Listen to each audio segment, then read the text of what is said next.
Hello everybody, welcome to exam mode. I am Shubham Verma and this is a very important video for your upcoming prelims examination. इसका एक part video का पहले आ रखा है, ये इस वीडियो का सेकंड पार्ट है। पहले पार्ट में हमने आपके ज्योग्राफी से रिलेटेड जितने भी करंट अफेयर्स में साल भर में जितने भी इंपॉर्टेंट टॉपिक रहे हैं उनको क्वेश्चन फॉर्मेट में और उनके कॉन्सेप्ट हमने अच्छे से समझ लिए थे। अभी उसका सेकंड पार्ट है जिसमें रिमेनिंग टॉपिक जो रह गए थे उसको इस वीडियो में कवर कर लेंगे। ज़्यादा लंबी वीडियो नहीं रहेगी, वो आपकी करीबन 40 से 50 मिनट की वीडियो थी और ये भी करीबन आपकी आधे घंटे से 40 मिनट में हम कवर कर लेंगे। तो आइए बिना आपका टाइम वेस्ट किए जल्दी से स्टार्ट करते हैं। होपफुली आपको ये वीडियो अच्छी लगेगी। तो क्वेश्चन है आपका इंडियाज कोस्ट लाइन रिविजन के ऊपर क्वेश्चन है। रिसेंटली आपकी इंडिया की जो कोस्ट लाइन है उसको रिवाइज किया गया है, उसमें थोड़ा बहुत आपका इंक्रीमेंट हुआ है, उससे रिलेटेड क्वेश्चन है। पहले क्वेश्चन देखिए, उसके बाद कॉन्सेप्ट की बात करते हैं। The revised coastline estimate is significantly higher than the earlier figure due to improved geospatial mapping technique. The revision includes island coastline in addition to mainland. Coastline measurement can vary depending upon the measurement scale and methodology. अब देखिए, पहले जो आपकी एक तरीके से मैं कहूँ कोस्ट लाइन जो थी आपकी कितनी थी पहले आपकी जो इंडिया की कोस्ट लाइन थी वो पहले 7500 किलोमीटर के आसपास थी, ठीक है। तो अब बढ़ के वो आपकी कितनी हो गई है, अब आपकी हो गई है 11,098 किलोमीटर हो गई है। मतलब कि टोटल आपका कह सकते हैं अराउंड कितना 48% का जंप हुआ है, ठीक है। 48% का जंप हुआ है आपके लैंड बाउंड्री में कोस्ट लाइन के। अच्छा, तो इसमें अगर आपसे पूछे कि ये इंक्रीमेंट आपका किसकी वजह से हुआ है, तो ये इंक्रीमेंट आपका नई टेक्नोलॉजी के हिसाब से जो आपके लैंड का मेजरमेंट हुआ है उसकी वजह से हुआ है, जिसमें आपकी गवर्नमेंट ऑफ इंडिया ने क्या इस्तेमाल किया है, इसमें आपके ड्रोन की मैपिंग, ड्रोन के थ्रू मैपिंग करी है। इसी के साथ साथ ही आपकी GIS मैपिंग भी करी है, सैटेलाइट की हेल्प लेके आपकी क्लोज्ड मैपिंग करी गई है। और पहले क्या होता था कि स्ट्रेट लाइन मैपिंग आपकी करी जाती थी, मतलब एक पॉइंट से अगले पॉइंट तक का स्ट्रेट डिस्टेंस जो था उसको कवर करते हुए आपकी मैपिंग करी जाती थी। लेकिन अब क्या हुआ है, आपके न्यू मेथोडोलॉजी में आपके कॉन्टूर्स यानी कि जो आपके टर्न हैं, इन टर्न को भी गवर्नमेंट ने बिल्कुल प्रिसाइज टेक्नोलॉजी के साथ काउंट करना स्टार्ट कर दिया है, मेजर करना स्टार्ट कर दिया है, जिसकी वजह से आपको क्या दिख रहा है रिजल्ट में, आपकी लैंड बाउंड्री इंक्रीज कर चुकी है 48% के आसपास। अब एग्जाम के लिए कौन कौन से फैक्ट्स आपके लिए बहुत इंपॉर्टेंट है ये समझ लीजिए। पहली बात आपकी, ये सर्वे किसके द्वारा किया गया है, तो ये आपका सर्वे ऑफ इंडिया के द्वारा किया गया है, ठीक है।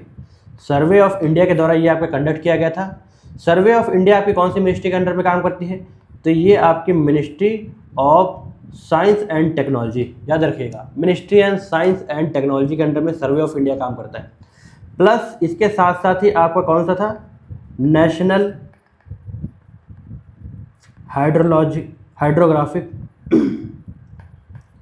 नेशनल हाइड्रोग्राफिक ऑफिस, इसने भी साथ में आपके काम किया था। तो नेशनल हाइड्रोग्राफिक ऑफिस कौन सी मिनिस्ट्री के अंडर में काम करता है, तो ये आपका मिनिस्ट्री ऑफ डिफेंस के अंडर में काम करता है, मिनिस्ट्री ऑफ डिफेंस के अंदर में काम करता है। इसके साथ ही साथ एक कोऑर्डिनेटिंग एजेंसी थी जो इन दोनों के काम को कोऑर्डिनेट कर रही थी, वो कोऑर्डिनेटिंग एजेंसी आपकी है national maritime security coordinating authority, ठीक है, सिक्योरिटी कोऑर्डिनेटिंग अथॉरिटी।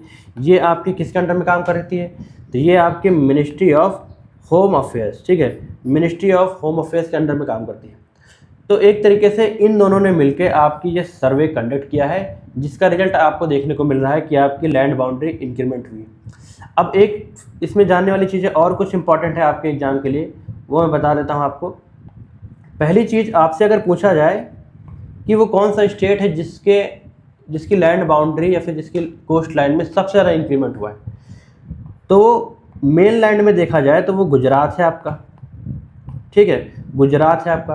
गुजरात की अब कोस्ट लाइन कितनी हो गई, करीबन 2340 किलोमीटर के आसपास हो गई है, ठीक।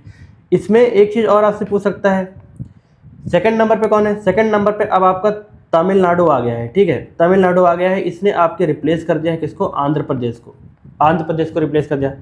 थर्ड नंबर पे पूछा जाए आपसे कि वो स्टेट बताइए जिसका मैक्सिमम इंक्रीमेंट हुआ है परसेंटेज वाइज, जिसकी कोस्ट लाइन में इंक्रीमेंट मैक्सिमम हुआ है परसेंटेज वाइज, तो वो आपका होगा वेस्ट बंगाल, ठीक है।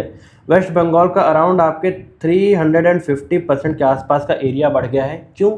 इसमें आपके मैनग्रोव्स वगैरह जो थे उनको भी हम इंक्लूड कर लिया गया है, स्मॉल स्मॉल जो आइलैंड थे उनको भी इंक्लूड साथ में कर दिया गया है। ठीक, ओवरऑल अगर देखा जाए तो अगर आपसे मैं पूछूं कि केंद्र शासित प्रदेश, ठीक है, वो कौन सा है आपका जिसकी सबसे ज़्यादा आपकी कोस्ट लाइन है, वो है आपका अंडमान निकोबार।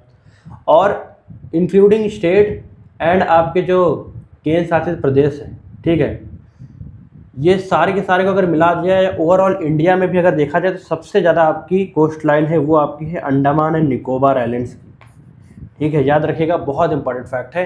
अंडमान निकोबार आइलैंड की इसकी आपकी हो गई है एरिया 3083 किलोमीटर के आसपास इसका कोस्ट लाइन आपका हो गया है। तो ये 4 इंपॉर्टेंट फैक्ट्स थे जिसके बेसिस पे आपके ऑप्शन बन सकते हैं, फ्रेम हो सकते हैं और क्वेश्चन आपको देखने को मिल सकता है। मोस्ट प्रोबेबल क्वेश्चन है आपके जो एग्जाम में इस बार आ सकता है। सर्वे ऑफ इंडिया याद रखिएगा, ministry of science and technology के अंडर में काम करता है। National hydrographic office ministry of defence के अंडर में, और एक कोऑर्डिनेटिंग एजेंसी थी मिनिस्ट्री ऑफ होम अफेयर्स की, प्लस ये सारी चीज़ें जहाँ से आपके गुजरात की कोस्ट लाइन बढ़ी है। ये इंपॉर्टेंट कुछ फैक्ट्स है जो आपके लिए जानने जरूरी थे। अब इसके ऊपर क्वेश्चन देख लेते हैं। अब ये स्टेटमेंट आपका बिल्कुल सही है, जो रिवाइज्ड कोस्ट लाइन है आपका ये इम्प्रूव हो गया है जियो स्पेशियल मैपिंग टेक्निक की वजह से। ठीक है, ये बढ़ा है आपका। और revision include island coast line in addition to mainland. Island coast line, जो कोस्ट लाइन के पास जितने भी आइलैंड है उन आइलैंड्स को भी अब गवर्नमेंट ने इंक्लूड कर लिया है आपके किसमें, कोस्ट लाइन के मेजरमेंट में। तो ये नया टेक्निक है, एक तरीके से नई पहल है जिसके थ्रू आपको रिजल्ट देखने को मिला है। थर्ड नंबर पे कहा गया है coast line measurement can vary depending upon the measurement scale and methodology.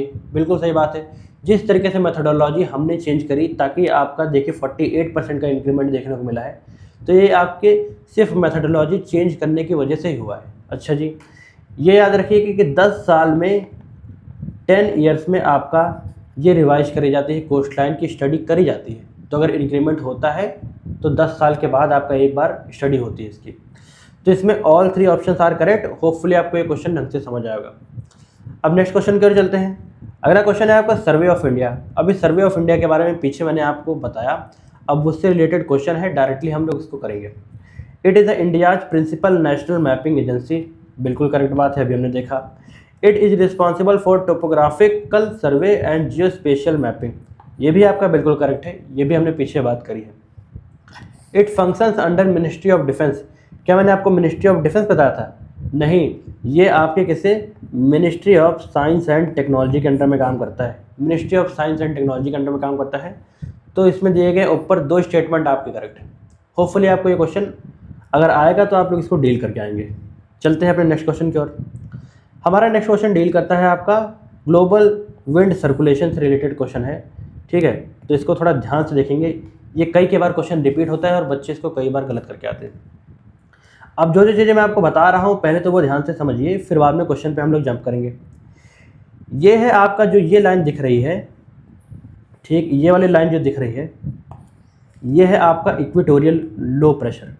ठीक है, इक्वेटोरियल लो प्रेशर। ठीक, उसके ऊपर आपकी जो ये लाइन, येलो लाइन दोनों दिख रही हैं ऊपर और नीचे।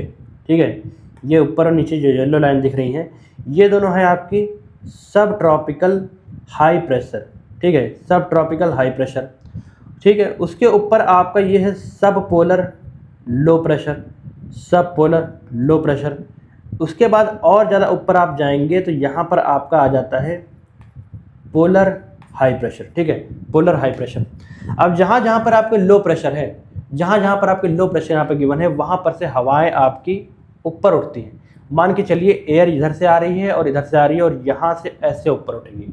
जहाँ पर लो प्रेशर का एरिया है वहाँ से एयर आपके उठती है, और जहाँ हाई प्रेशर का एरिया है, जैसे यहाँ से एयर घूम के आई फिर उल्टा ऐसे घूमेगी, तो यहाँ से ऐसे आके ये ड्रॉप करेगी, तो वो हाई प्रेशर का एरिया आपका होगा। ठीक है, तो यहाँ पर से एयर आपके उठती है, ऐसे आएगी हवा, ये ज़मीन के आसपास से आपकी ब्लो करते हुए आती है और इक्वेटर के आसपास से आते ही 5 डिग्री के आसपास से दोनों तरफ से हवा उठना शुरू हो जाती है। तो इस तरीके से एयर यहाँ पे ऊपर उठती है और यहाँ से घूम के आपके नीचे गिर जाती है। सेम इसी तरीके से यहाँ भी ऊपर उठती है और यहाँ पर आपके कहाँ पर, सब यहाँ पर आपका कहाँ पर, ये हाई प्रेशर जो है आपका सब ट्रॉपिकल हाई प्रेशर बेल्ट है, यहाँ पर आपकी एयर गिरती है। एक यहाँ पर गिरी। और सेम इसी तरीके से यहाँ पे सब पोलर लो प्रेशर जो बेल्ट है, इसमें ज़मीन की तरफ से हवा दोनों तरफ से आती है और यहाँ से हवा उठती है और यहाँ पर आपके नीचे गिर जाती है। सेम यहाँ से हवा उठती है और पोलर वाइड आपके नीचे गिर जाती है। ठीक है, मतलब याद रखिएगा, जहाँ लो प्रेशर हो रहा है वहाँ हवाएं आपके ऊपर उठेंगी और जहाँ हाई प्रेशर क्रिएट हो रहा है वहाँ हवा आपके नीचे सबसाइड करती है। ये हो गया। तो इसी में आपके कुछ इमेजिनरी आपके पोलर ये सेल बने हुए हैं जिसके बेसिस पे आपका विंड का पैटर्न डिसाइड होता है। ये है आपका हेडलेस सेल, ठीक है, ये है आपका फेरल सेल और ये है आपका पोलर सेल। ठीक है, अब इसमें याद रखिएगा कि जो आपका फेरल सेल है, फेरल सेल आपका एक तरीके से इनडायरेक्ट सेल है। ठीक है, इसका जनरेशन आपका इसके प्रेजेंट नेचर के थ्रू नहीं होता है, बल्कि आपके अगल बगल जो पोलर सेल है और आपके हेडलेस सेल है, इसके मूवमेंट की वजह से आपका फेरल सेल बनता है। जब ये हवा यहाँ से ऐसे नीचे गिरती है, ठीक है, यहाँ से जब हवा नीचे गिरती है तब ही आपके यहाँ पर से विंड का मूवमेंट यहाँ स्टार्ट होता है और आपको फेरल सेल देखने को मिलता है। अब फेरल सेल आपका इनडायरेक्ट सेल है। इसका आपको एक सबूत ये भी है कि वैसे आपका होता है कि हवाएं आपकी जो गर्म हवाएं होती हैं ये आपके ऊपर उड़ती हैं और आपकी ठंडी हवाएं होती हैं ये आपकी ज़मीन के आसपास रहती हैं, क्योंकि एयर मास जो कोल्ड एयर मास होता है वो स्टेबल होता है, वो ग्राउंड के आसपास रहता है। लेकिन जब हवाएं आपकी जब ऊपर उठती हैं वो गर्म हवाएं होती हैं। इस केस में क्या होता है, आपके फेरल सेल के केस में क्या होता है कि आपकी जो गर्म हवाएं होती हैं ये आपकी नीचे आती हैं, गर्म हवाएं नीचे आती हैं और कोल्डर एयर आपके ऊपर जाती है। तो ये रिवर्स कंडीशन हो जाती है। इससे भी आप पता कर सकते हैं कि आपका जो फेरल सेल है ये आपका इनडायरेक्ट सेल होता है। ठीक, इसकी इनडायरेक्ट मूवमेंट होती है, डायरेक्टली ये मूव नहीं करता है। तो ये बेसिक बातें हो गई। और अब आपको याद रखना है कि कुछ आपकी वेस्टर्लीज होती हैं, ईस्टर्लीज होती हैं। अब देखिए, जिधर से आपकी एयर आएगी, जिस डायरेक्शन से आएगी उस डायरेक्शन को पकड़ के उसका नाम रख दिया जाता है। जैसे कि यहाँ हवाएं ईस्ट से आ रही हैं, तो ये ईस्टर्लीज होती हैं, और यहाँ हवाएं वेस्ट से ऐसे जा रही हैं तो ये वेस्टर्लीज होती है। इसे ही आपके हॉर्स लैटिट्यूड जाना जाता है, नाम से जाना जाता है। याद रखिएगा, हॉर्स लैटिट्यूड के नाम से क्यों जाना जाता है, क्योंकि यहाँ पर आपकी एयर जो है सबसाइड करती है, यहाँ के आपकी एयर सबसाइड करती है। वो एक बहुत मतलब पुरानी कहानी है। ठीक है, एक बार सेलर्स आपके शिप के आसपास इस एरिया में ट्रैवल कर रहे थे, तब उन्होंने देखा कि आपकी शिप जो है आगे मूवमेंट नहीं कर पा रही है। जब शिप मूवमेंट नहीं कर पा रही, उसमें बहुत सारे आपके घोड़े लदे थे, तो क्या करा उन्होंने, घोड़ों को उन्होंने नदी में फेंकना स्टार्ट कर दिया, समुद्र में फेंकना स्टार्ट कर दिया, जिसकी वजह से आपके नाव का भार कम पड़ा और धीरे धीरे आपकी शिप की मूवमेंट होने लगी। तो बाद में जब स्टडी किया तो ये पाया गया कि ऊपर से आपकी हवाएं जब नीचे गिरती हैं तो एक तरीके से मूवमेंट आपका रिस्ट्रिक्ट होता है, इसीलिए इसका नाम हॉर्स लैटिट्यूड रख दिया गया। अच्छा, ये वेस्टर्लीज हो गई, ये ईस्टर्लीज हो गई। अब इनका डायरेक्शन जो आपका होता है ये किसकी वजह से डिसाइड होता है, इसका डायरेक्शन आपका कौन से आपके रूल के हिसाब से डिसाइड होता है, ये बताइए।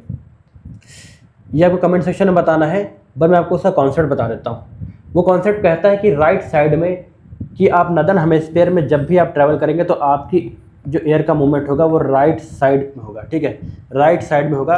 और जब भी आप सदर्न हेमिस्फीयर में मूवमेंट करेंगे तो उसका आपका मूवमेंट होगा एयर का, ये होगा लेफ्ट साइड में होगा। ठीक, लेफ्ट साइड में होगा। देखिए, यहाँ से लेफ्ट में आ रहा है और यहाँ से राइट साइड में, मतलब आप ऊपर से नीचे आएंगे तो राइट साइड आपका इधर होगा। ठीक है, तो ये राइट साइड में आ रहा है। तो इस कॉन्सेप्ट का नाम क्या है, ये मुझे कमेंट सेक्शन में बताइए। तो इसकी वजह से ये आपकी हो गई ईस्टर्ली, ये हो गई वेस्टर्ली। अब ये कुछ चीज़ें आपको जानने के लिए ज़रूरी थी जो आगे आपके एग्जाम में जरूर काम आएंगी। अब थोड़ा कॉन्सेप्ट की ओर देख लेते हैं, क्वेश्चन की ओर। क्वेश्चन कहता है, Hadley cell primarily operates between equator and your subtropics. तो सही बात है, आपका हेडलेस सेल अगर आप देखेंगे ये आपका हेडलेस सेल है। तो हेडलेस सेल आपके इक्वेटर और साथ में आपके सब ट्रॉपिक्स के बीच में आपके लाई करता है। ये हेडलेस सेल का यहाँ पर फॉर्मेशन होता है। ठीक है, Ferrel cell is thermally direct circulating system. अब ये गलत है, मैंने आपको बताया कि फेरल सेल आपका क्या होता है, थर्मली इनडायरेक्ट होता है। ये पोलर सेल और आपके किसमें, हेडलेस सेल के बीच में मूवमेंट करता है। ये मैकेनिकली ड्रिवन आपका होता है इनडायरेक्ट तरीके से।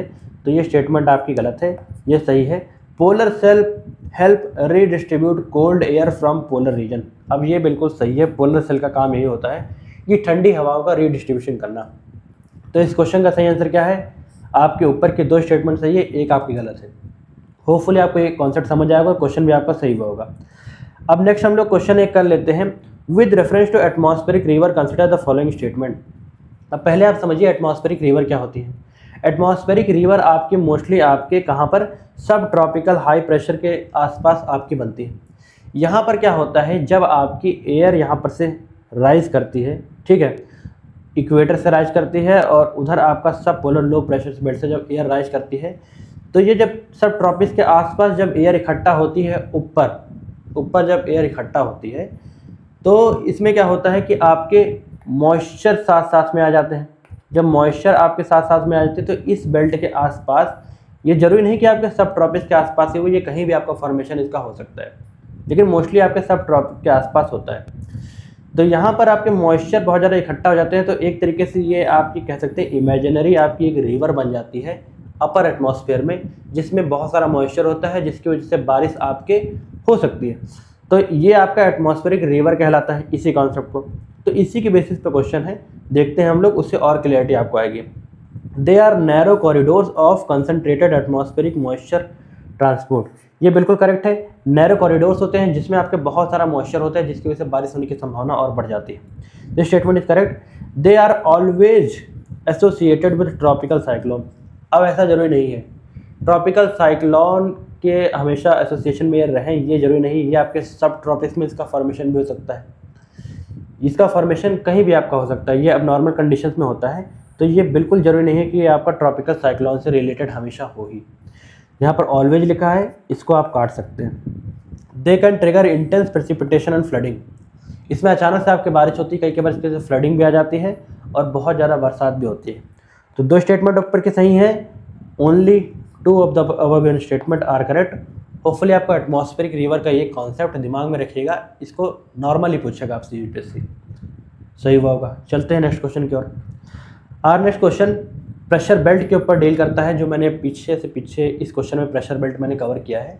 अब उसका एक तरीके से एप्लीकेशन पार्ट आ गया है। इक्वेटोरियल लो प्रेशर बेल्ट आपका डोल ड्रम कहलाता है। 5 डिग्री नॉर्थ से और 5 डिग्री साउथ के बीच में जो 0 डिग्री होती है, 5 डिग्री नॉर्थ और 5 डिग्री साउथ, इसके बीच में जो एयर्स होती हैं आपकी काम विंड्स होती हैं। काम विंड्स होती हैं मतलब आपकी यहाँ पर बहुत धीरे धीरे आपकी हवाएं चलती हैं। क्यों? क्योंकि हवाएं जो ऊपर से और नीचे से आती हैं, ये यहाँ पर आते ही ऊपर उड़ जाती है और ये आपका एक कॉरिडोर बन जाता है जहाँ पर एयर आपकी बिल्कुल आराम से चलती है। उसी को डोल ड्रम्स कहते हैं। क्या कहते हैं? डोल ड्रम्स कहते हैं। बिल्कुल करेक्ट गिवन है। सब ट्रॉपिकल हाई प्रेशर बेल्ट आपका हॉर्स लैटिट्यूड है। सब ट्रॉपिकल हाई प्रेशर बेल्ट क्यों हॉर्स लैटिट्यूड है, मैंने आपको पीछे एक्सप्लेन किया, तो ये भी आपका बिल्कुल करेक्ट है। सब पोलर लो प्रेशर बेल्ट आपकी साइक्लोनिक एक्टिविटी के लिए होता है। जहाँ पर भी आपका लो प्रेशर क्रिएट होगा वहाँ पर साइक्लोनिक कंडीशंस आपकी क्रिएट होंगी। क्यों क्रिएट होंगी? क्योंकि क्या होगा, दोनों तरफ से आपकी हवाएं आएंगी और ये यहाँ से धीरे धीरे ऊपर उठना शुरू हो जाएंगी। जब भी एयर आपका ऊपर उठेगी, ठीक है, तभी आपकी साइक्लोनिक कंडीशन क्रिएट होंगी। और एक चीज़ और याद रखिएगा कि साइक्लोनिक कंडीशन में जो इनर सर्कल होता है उसमें आपकी लो प्रेशर होता है, बाहर आपका हाई प्रेशर होता है। तो यहाँ से हाई प्रेशर से लो प्रेशर की तरफ हवाएं बढ़ती हैं लेकिन आपकी ऊपर उड़ जाती हैं, जिसकी वजह से आपका साइक्लोनिक कंडीशन क्रिएट होती है और बाद में प्रेसिपिटेशन भी होता है। प्रेसिपिटेशन होने का मेन रीज़न यही है कि जब आपकी एयर ऊपर उठेगी तभी आपकी एयर क्या होती है, धीरे धीरे क्या होती है, आपकी कूल डाउन होती है। कूल डाउन होती है तो बाद में वही कंडेंसेशन करती है, जिसकी वजह से आपका प्रेसिपिटेशन होता है। ठीक है, ये बेसिक रीजन है। तो ये भी आपका करेक्ट है, ये तीनों करेक्ट है। अब यहाँ पर लिखा है पोलर लो प्रेशर बेल्ट, ये हाई डेंसिटी एयर इसमें होती है। अब पहली बात तो आपकी पोलर जो रीजन होता है उसमें लो प्रेशर बेल्ट नहीं होती है, पोलर आपका हाई प्रेशर रीजन होता है। ठीक है, ये मैंने आपको बताया था कि पोलर रीजन आपका हाई प्रेशर रीजन होता है। ये देखिए यहाँ लिखा हुआ है, जब पोलर रीजन आपका हाई प्रेशर रीजन होगा तो वहाँ पर जब एयर आपकी क्या होगी, सबसाइड करेगी तो हाई डेंसिटी एयर वहाँ पे इकट्ठा हो जाएगी, लेकिन वो आपका पोलर लो प्रेशर बेल्ट नहीं होता है। तो ये गलत है, बाकी तीनों आपकी करेक्ट है। तो इसमें only 3 of the statement are correct. Hopefully आपका ये क्वेश्चन सही हुआ होगा, इसके पीछे का बिल्कुल लॉजिक आपको समझ आया होगा। बस आप बेसिक रफ आइडिया आप इसमें रखिएगा, डायग्राम का अपने दिमाग में रखिएगा, तब क्वेश्चन आपका आसानी से सॉल्व हो जाएगा। अब सैगनिंग फॉल्ट सिस्टम के ऊपर क्वेश्चन है। क्या होता है, आपके जो म्यांमार है, ये देखिए ये म्यांमार मैप में है और ये आपका लाओस है, ये थाईलैंड है, ये म्यांमार है। इसमें ये जो आपका एक फॉल्ट लाइन है जिसकी वजह से आपका अर्थक्वेक म्यांमार में आया है काफ़ी भीषण, उसके ऊपर करंट अफेयर्स का क्वेश्चन है। तो ये इस जो आपकी लाइन है इसको सैगनिंग फॉल्ट से नाम से जाना जाता है। कौन से नाम से? सैगनिंग फॉल्ट के नाम से जाना जाता है। इसकी खासियत ये आपकी है कि ये स्ट्राइक स्लिप फॉल्ट है। स्ट्राइक स्लिप फॉल्ट की एक आपकी यहाँ पर से एक आपकी इधर जा रही होगी क्रस्ट का मूवमेंट, एक तरफ क्रस्ट का मूवमेंट इस तरफ हो रहा, तो आपस में एक घिसरण करते हुए जाएंगे, जिसकी वजह से बहुत डेडली आपका अर्थक्वेक आता है। तो ये सैगनिंग फॉल्ट था, न्यूज में है। इससे रिलेटेड डीप में मैंने कॉन्सेप्ट आपको पिछले वीडियो में समझाया था। यहाँ पर आप उसका क्वेश्चन देखिए। It is a major active strike slip fault system in Myanmar. Strike slip fault system है म्यांमार में, एक्टिव है, जिसकी वजह से आपका अर्थक्वेक आता है। स्ट्राइक स्लिप क्या होता है? जब आपस में घिसरण करती हैं, ठीक है, टीयर अपार्ट करते हुए आपकी चलती हैं क्या वो क्रस्ट, ठीक। तो ये पहला स्टेटमेंट आपका करेक्ट है। It is primarily associated with transform type lateral movement. इसमें आपके लेटरल मूवमेंट होता है, अप साइड डाउन आपका मूवमेंट नहीं होता बल्कि लेटरल मूवमेंट होता है, मैंने आपको बताया, तो ये भी बिल्कुल करेक्ट है। It marks tectonically inactive boundary. अब यहाँ पर टेक्टोनिकली आपकी इनएक्टिव बाउंड्री नहीं है बल्कि आपकी एक्टिव बाउंड्री है, ठीक है, तभी आपका यहाँ पर क्या कह सकते हैं, अर्थक्वेक आया है। तो ये आपके स्टेटमेंट गलत है। ऊपर आपके दो स्टेटमेंट सही है, first and second statement.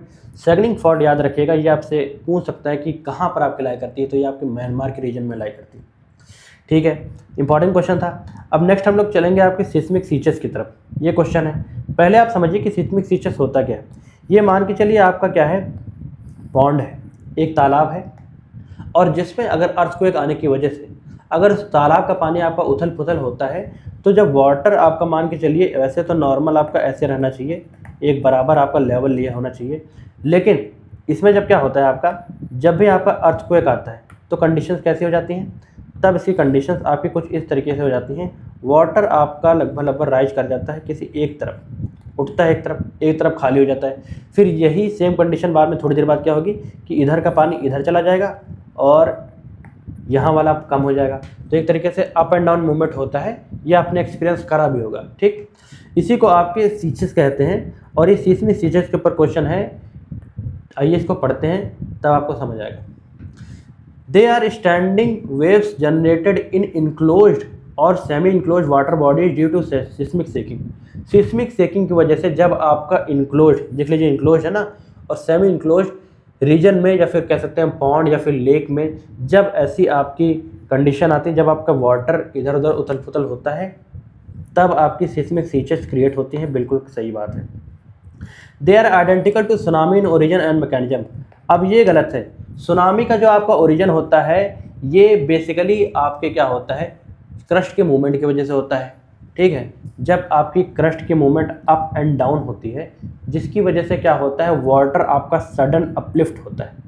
Water क्या होता है, पहले आपका डाउन होता है, फिर सडन अपलिफ्ट होता है, जिसकी वजह से आपकी सुनामी आती है। सुनामी की मेजर कंडीशन आपकी ये है, जब तक उसमें वाटर का मूवमेंट आपका वर्टिकली नहीं होगा, तब तक आपकी सुनामी नहीं आएगी। याद रखिएगा, वाटर का मूवमेंट आपका अपवर्ड होना चाहिए वर्टिकली, तभी आपकी सुनामी आएगी। वर्टिकल मूवमेंट आपका होना चाहिए वाटर का, ठीक, चाहे वो अप हो चाहे डाउन, तभी आपकी सुनामी आएगी।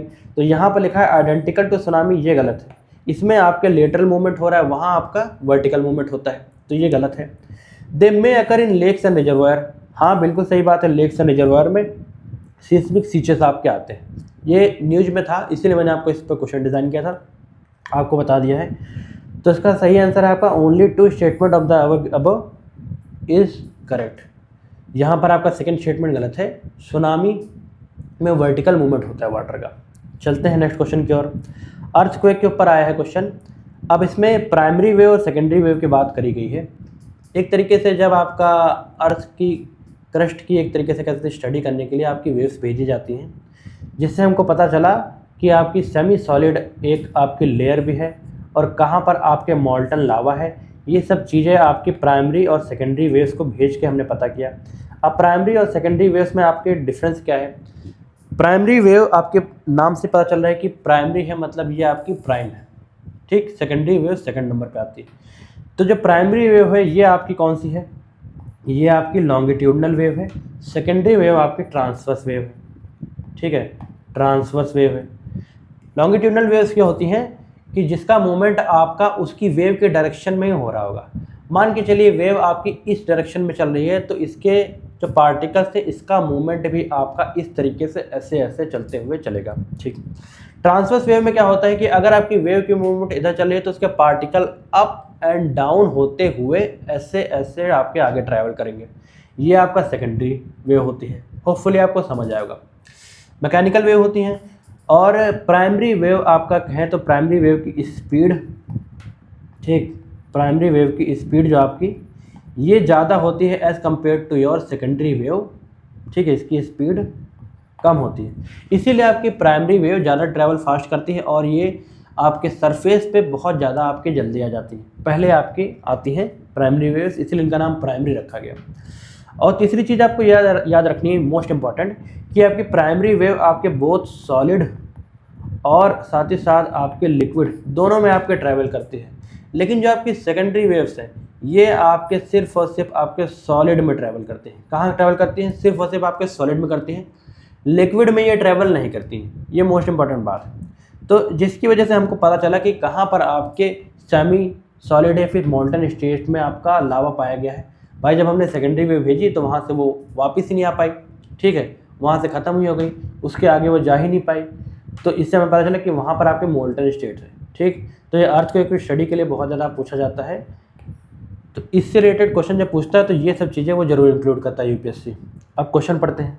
S waves can not travel through liquid medium. बिल्कुल सही बात है, मैंने आपको बताया कि एस वेव जो होती है सेकेंडरी वेव आपके सिर्फ और सिर्फ सॉलिड में ट्रैवल करती है। Primary wave travel faster than secondary wave, ये भी मैंने आपको बताया। याद रखिएगा कि प्राइमरी वेव आपकी फास्ट चलती है और आपकी लॉन्गिट्यूडनल वेव होती है। Liquefaction may occur in water saturated unconsolidated sediments during earthquake. अब ये स्टेटमेंट थोड़ा अतरंगी है, इसको थोड़ा ध्यान से समझिए। लिक्विफेक्शन क्या होता है आपका? मान के चलिए कहीं पर आपके सैंड है, ठीक है, अर्थक्वेक आया और कहीं पर मिट्टी है, वो उस मिट्टी के आसपास आपके पानी का क्षेत्र भी है। अगर ज़मीन के अंदर आपका थोड़ा थोड़ा नमी भी है और साथ में आपकी मिट्टी भी है और नमी भी है, दोनों चीज़ साथ में, अगर उसकी आपकी जो टेक्सचर है और उसका जो आपकी बनावट है मिट्टी का वो वीक है तो जब अर्थक्वेक आने की वजह से ये दोनों आपस में मिक्स हो जाएंगे, जिसकी वजह से आपके सॉयल का लिक्विफिकेशन हो जाएगा, जिसकी वजह से वो लूज हो जाएगी, आपकी कह सकते हैं कि दलदली आपकी मिट्टी हो जाएगी। ठीक, इसी को आपको कहा गया है कि दैट आपका लिक्विफेक्शन आपका आकर कर सकता है वाटर सैचुरेटेड अनकंसोलिडेटेड सेडिमेंट वाले एरिया में अर्थक्वेक के दौरान। बिल्कुल सही बात है, ऐसा आपका हो सकता है। ये कोई बिल्कुल आम कंडीशन है जो कई बार देखा भी गया है। तो इसमें हमने देखा कि आपके तीनों स्टेटमेंट आपकी करेक्ट है। All three of the above given statement are correct. Earthquake से रिलेटेड कुछ चीज़ें आपकी क्लियर हो गई इसमें। अब चलते हैं नेक्स्ट क्वेश्चन की ओर। अब हम लोग कैलिफोर्निया विंड फायर जो आपका होता है, वाइल्ड फायर होता है, इसके ऊपर जानते हैं। अब थोड़ा मान के समझिए, ये आपकी रॉकी माउंटेन्स हैं, ठीक, मैं बना रहा हूँ, और ये आपका क्या बोलते हैं, नॉर्थ अमेरिका की वेस्टर्न कोस्ट लाइन है, ठीक है, वेस्टर्न कोस्ट लाइन है। तो ये जो एरिया आपका है ये कैलिफोर्निया का रीजन है, ठीक है, ये कैलिफोर्निया का रीजन है। और जब आपकी रॉकी माउंटेन से लैंड की तरफ से जब हवाएं आती हैं और इससे टकरा के जब यहाँ से मेन लैंड से टकरा के आपसे ऊपर से होते हुए कैलिफोर्निया के कोस्ट पे, जो कोस्ट पे लाई करता है, यहाँ पर अगर हवाएं उतरती हैं तो ये हवाएं आपकी गर्म होती हैं, ठीक है। जब गर्म होती हैं तो यही कई बार कैलिफोर्निया के लिए बहुत ज़्यादा डिवास्टेटिंग होती है, जिसकी वजह से कैलिफोर्निया के जंगलों में बहुत ज़्यादा आपकी आग लगती है। याद रखिएगा, उस विंड का आपका नाम होता है सैंट एना विंड। कौन सी? सैंट एना विंड, ठीक है, सैंट एना विंड। अब इसमें आपके मॉइस्चर होगा, मॉइस्चर अगर होता तो ये आपके कभी भी आग पकड़ती ही नहीं इसकी वजह से, ठीक है। ये आपकी बिल्कुल ड्राई एयर होती है और वार्म एयर होती है, तो इसके अंदर मॉइस्चर आपका प्रेजेंट नहीं होता है, याद रखिएगा। और हीट वेव की वजह से इसका टेम्परेचर और ज़्यादा बढ़ जाता है आपका, ठीक है। ये समर्स की बात है जिसकी वजह से आपकी कैलिफोर्निया के जंगलों में आग लगती है। तो अब इसके ऊपर कैलिफोर्निया वाइल्ड फायर के ऊपर क्वेश्चन देखिए, इंपॉर्टेंट है, आ सकता है। सेंटेना विंड की वजह से होता है, बिल्कुल करेक्ट बात है। और सेंटेना विंड आपकी कैसी होती है? वार्म विंड्स होती है। प्रोलॉन्ग ड्राउट कंडीशन, जब आपका ज़्यादा अगर सूखी की कंडीशन आपकी आ गई मेन लैंड में तो गर्म हवाएं और ज़्यादा हो जाएंगी, जिसकी वजह से आग पकड़ने के चांसेस बहुत ज़्यादा हाई हो जाएंगे। तो ये भी आपका बिल्कुल करिए। हाई एटमॉस्फेरिक ह्यूमिडिटी, ह्यूमिडिटी अगर आपकी हाई होती तो वो बारिश कराती, लेकिन यहाँ पर अगर ह्यूमिडिटी आपकी लो है, ड्राई एयर है, जिसकी वजह से आपका एयर में नमी नहीं होती है और आग पकड़ने के चांसेस बहुत ज़्यादा आपके बढ़ जाते हैं। तो ये आपका गलत है। हीट वेव हो सकता है, बिल्कुल सही बात है। ये आपके कैलिफोर्निया वाइल्ड फायर को और इंटेंसीफाई कर सकती है, हीट वेव, ठीक है। तो ऊपर के 3 स्टेटमेंट आपके बिल्कुल करेक्ट हैं, ज़्यादा दिमाग लगाने की जरूरत नहीं है, आसान सा क्वेश्चन था। मेन आपको सैंड एना विंड के बारे में पता होना चाहिए था कि ये आपकी ड्राई विंड्स है, कहाँ ट्रैवल करती है ये पता होना चाहिए, और डिफरेंट जो आपकी विंड्स है, हॉट विंड्स और कोल्ड विंड, इन सब के बारे में पढ़ लीजिए। इससे यूपीएससी आपका हर साल 2 साल में एक बार क्वेश्चन जरूर पूछता है। चलते हैं अपने नेक्स्ट क्वेश्चन की ओर, ओशियन सर्कुलेशन सिस्टम की ओर। पिछले वीडियो में मैंने आपको बताया था, इसमें फिर से रिपीट कर रहा हूँ कि आपका याद रखिएगा कि आपकी जो सॉल्टी वाटर होता है, सॉल्टी वाटर आपका जिस आइस पार्टिकल आपके होते हैं सॉल्टी वाटर आपका क्या करता है, सबसाइड करता है। सॉल्टी वाटर आपके नीचे जाता है ज़मीन में, जिसकी वजह से क्या होता है, आपके वाटर का लेवल बढ़ता है, या फिर आपके जो इनर वाटर होता है समुद्र का, उसमें वाटर की मात्रा बढ़ती है। एक तरीके से कह सकते हैं कि डीप वाटर फॉर्मेशन होता है। ये किसकी होता है, जब सॉल्टी वाटर की वजह से। सॉल्टी वाटर की वजह से क्यों, सॉल्ट वाटर आपका सबसाइड क्यों करता है, सॉल्ट वाटर की आपकी डेंसिटी ज़्यादा होती है, जब उसकी डेंसिटी ज़्यादा होती है तो ये आपका सबसाइड करता है, याद रखिएगा, ठीक है। और जिसकी लो डेंसिटी होगी वो आपका ऊपर आ जाएगा। लेकिन जब यही फ्रेश वाटर आपका इन्फ्लक्स इसमें होने लग जाएगा, आइस बग जब आपके पिघलने लग जाएंगे और फ्रेश वाटर इन्फ्लक्स हो जाएगा, तो क्या होगा, आपके सॉल्टी वाटर का आपका क्या कह सकते हैं मात्रा, ठीक है, क्वांटिटी आपकी कम हो जाएगी। जब इसकी क्वांटिटी कम हो जाएगी तो ये फ्रेश वाटर में कन्वर्ट हो जाएगा, और फ्रेश वाटर आपका सबसाइड नहीं करता है, फ्रेश वाटर आपके सरफेस के आसपास ही बना रहेगा, और जिसकी वजह से आपके डीप वाटर का फॉर्मेशन नहीं हो पाएगा, जिसकी वजह से वहाँ से इन्वायरमेंट एंड इकोलॉजी बहुत ज़्यादा इम्पैक्ट करेगी।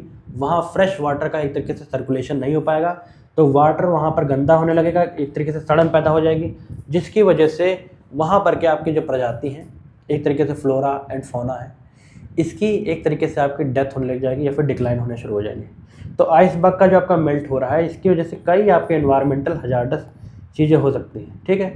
तो इससे रिलेटेड आपका क्वेश्चन है। बेसिकली आपका ओशियन सर्कुलेशन क्या होता है ये मैंने आपको समझा दिया। अब थोड़ा देखिए, fresh water influx from melting ice sheets में वीकन डीप वाटर सिस्टम। बिल्कुल सही बात है, मैंने आपको समझाया कि कैसे हो सकता है। सॉल्टी वाटर नीचे जाता है, फ्रेश वाटर आपका ऊपर रहता है, तो ये आपका सही है। Changes in ocean circulation can influences rainfall distribution over distant region. जब आपका एक तरीके से ओशियन सर्कुलेशन में चेंज हो जाएगा तो आपके रेनफॉल डिस्ट्रीब्यूशन का पैटर्न भी आपका बदल सकता है, ठीक है। यहाँ पर कैन लिखा गया है, ठीक है, जरूरी नहीं कि 100% हो ही, बिल्कुल चेंज हो सकता है, तो ये आपका सही है। ये दोनों स्टेटमेंट आपके सही हैं।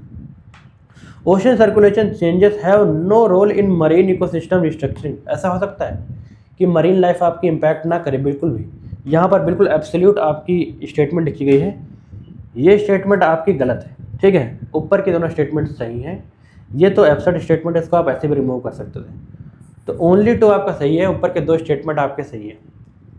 चलते हैं अपने, मान के चलिए वाइल्ड फायर ज्योग्राफी के ऊपर कि कौन कौन से इसमें फैक्टर की वजह से आपकी वाइल्ड फायर हो सकती है। Accumulation of combustion of organic material, ये फ्यूल का काम करता है, इसकी वजह से आपका वाइल्ड फायर पकड़ सकती है। और विंड के ब्लो की वजह से, जितनी विंड की स्पीड होती है इसकी वजह से भी आपका क्या हो सकता है, वाइल्ड फायर हो सकता है। एयर होता है, ये आपकी विंड तब कहलाती है जब उसका मूवमेंट आपका होता है हॉरिजॉन्टली जब आपकी एयर मूव करेगी तभी आपकी वो विंड कहलाएगी, याद रखिएगा। टोपोग्राफी के ऊपर बहुत ज़्यादा डिपेंड करता है कि डिग्री ऑफ टोपोग्राफिक स्केल अगर ज़्यादा मान के चलिए होगी, डाउन अप होगा, तो विंड का मूवमेंट आपका बहुत ज़्यादा बढ़ जाएगा, ठीक है, जिसकी वजह से आपके वाइल्ड फायर पकड़ने के चांसेस बहुत ज़्यादा रहेंगे। और लेवल ऑफ एटमॉस्फेरिक ह्यूमिडिटी ज़्यादा होगी तो आप कम पकड़ेगी, ह्यूमिडिटी लो होगी तो आप ज़्यादा पकड़ने के चांसेस होंगे। तो ये चारों फैक्टर्स हैं, ये याद रखिएगा, ये एग्जाम में अगर आए तो इसको यूज कर सकते हैं आप। नेक्स्ट आपका है एक्सट्रीम वेदर फिनोमेना से रिलेटेड है, जिसको मैंने पिछले वीडियो में डिस्कस भी किया था, उससे रिलेटेड क्वेश्चन है, देखते हैं आपको कितना याद होगा। डेरेचो आपका क्या है, क्या डेरेचो आपका रोटेटिंग फनल क्लाउड है? नहीं, डेरेचो आपको मैंने बताया था कि आपका क्या है, थंडरस्टॉर्म सिस्टम होता है जो आपके वर्टिकली मूव, ये आपके इस तरीके से एक तरीके से प्लेन एरिया में आपके एक डायरेक्शन में चलता है, हॉरिजॉन्टली आपका मूव करता है स्ट्रेट लाइन में, याद रखिएगा स्ट्रेट लाइन में, इसमें विंड की मूवमेंट नहीं होती है, तो इसमें रोटेटिंग फनल क्लाउड आपके नहीं बनते। तो ये डेरेचो की खासियत है, इसको याद रखिएगा, ठीक। बॉम्ब साइक्लोन क्या होता है? भाई साइक्लोन में क्या होता है, बाहर हाई प्रेशर होता है, अंदर लो प्रेशर होता है। लेकिन अगर किसी कारणवश अगर आपके जो इनर का जो एरिया है यहाँ पर आपके बहुत ज़्यादा एक तरीके से प्रेशर फॉल कर गया या फिर लो प्रेशर बहुत ज़्यादा आपका हो गया, जिसकी वजह से प्रेशर ग्रेडियंट या फिर आपका प्रेशर का डिफरेंस बाहर के आउटर एरिया से और इनर एरिया में ज़्यादा हो जाएगा। जब ज़्यादा हो जाएगा तो एयर का मूवमेंट बहुत ज़्यादा आपका फास्ट होगा। जब फास्ट होगा तो एक तरीके से ये साइक्लोन बहुत ज़्यादा एक्सप्लोसिव हो जाएगा, जिसको आपके बॉम्ब साइक्लोन के नाम से जाना जाता है। होपफुली आपका क्वेश्चन सही हुआ होगा और इसके पीछे कॉन्सेप्ट आपको पता होगा। तो रैपिड प्रेशर फॉल होता है इसमें, ये इसकी खासियत होती है, याद रखिएगा। एटमॉस्फेरिक रिवर क्या होती है मैंने आपको बताया, कंसनट्रेटेड मॉइस्चर ट्रांसपोर्ट होता है, बिल्कुल सही बात हो सकता है। हबूब थंडरस्टॉर्म के बारे में मैंने आपको पिछली वीडियो में बताया था, ढंग से आप वहाँ समझ सकते हैं। और ये आपका थंडरस्टॉर्म ड्रिवन डस्ट स्टॉर्म आपका होता है, ये बिल्कुल करेक्ट बात है। इस क्वेश्चन का आंसर है आपका ओनली 3 सही है। देरेचो के बारे में स्टेटमेंट गलत लिख रखी है। देरेचो आपका क्या होता है, इस तरीके से जब आपका मूवमेंट होता है किसका, थंडरस्टॉर्म का, तब आपका होता है। ठीक, फिर लास्ट क्वेश्चन की ओर चलते हैं, ग्लोबल सर्कुलेशन सिस्टम के ऊपर है। इसके ऊपर भी मैंने आपको पूरा कॉन्सेप्ट ढंग से पिछली वीडियो में समझा रखा है, वहाँ आप समझ सकते हैं। यहाँ क्वेश्चन देखेंगे direct, Antarctic circumpolar current influences global heat distribution. बिल्कुल सही बात है, जब आपका वाटर एक तरीके से इसमें मूवमेंट करेगा, इसको मैंने अच्छे से समझाया आपको, तो एंटार्क्टिक सर्कमपोलर करंट की वजह से ग्लोबल हीट का रिडिस्ट्रीब्यूशन आपका होता है, ये बिल्कुल सही बात है। इसमें ऐसे मूवमेंट होती है वाटर की, क्लॉकवाइज होती है।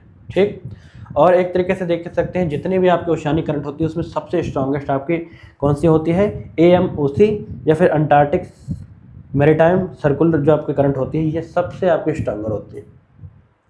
AMOC is a part of large scale ocean circulation, ये भी सही बात है। ओशन सर्कुलेशन के जो लार्जर का एक सब पार्ट आपका है AMOC, जो अंटार्कटिका के आसपास आपके दिखा जाता है। Weakening of major oceanic circulating system में influence climatic pattern beyond their immediate region. ये तो बिल्कुल ऑब्वियस सी बात है, इसको आप अगर ना भी आता हो, अगर आप ये स्टेटमेंट पढ़ेंगे तो हाँ, ये एक्सप्लेन करने की बात कर रहा है कि आपका जो मेजर ओशियानिक सर्कुलेशन सिस्टम ये इन्फ्लुएंस हो सकता है जब आपका क्लाइमेट पैटर्न चेंज होगा। जरूरी नहीं कि उसके आसपास का हो, उसके अगल बगल का भी अगर इमीडिएट रीजन को छोड़ के अगर पड़ोसी किसी एरिया में भी हो रहा है तब भी आपका ये पैटर्न बदल सकता है। तो ये आपका बिल्कुल सही है।